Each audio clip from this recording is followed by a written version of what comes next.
திறமை ஒளிந்து கிடக்கிறது. தமிழ்நாடு தமிழ் சங்கம் இவரை வெளிச்சம் போட்டு காட்டுவதற்காக கூட்டு வந்திருக்கிறோம். சரி கேளுங்க. 236வது குறள். அதிகாரம் 24 புகழ் அதிகாரம் தோன்றின் புகழோடு தோன்றலின்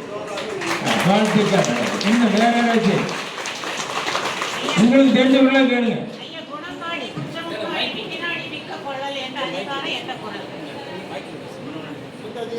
நம்ம அதிகாரம் 51 தெரிந்து பெறுதல் 504வது குறட்பா குணம் நாடி குற்றம் நாடி அவர்கள் மிக நாடி இருக்கிறார்கள்.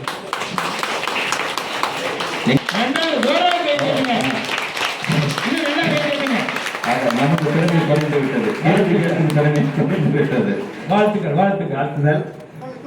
தமிழ்நாடு தமிழ் சங்கம் மக்கள் மாமன்றம் 65வது திருக்குறள். 65. அதிகாரம் 7 மக்கள் பேரு மக்கள் மெய்தின்ற உடல் இன்பம் மற்றவர் சொல் கேட்டல் இன்பம் சரி. நன்றி. அடுத்ததாக திருமதி கலா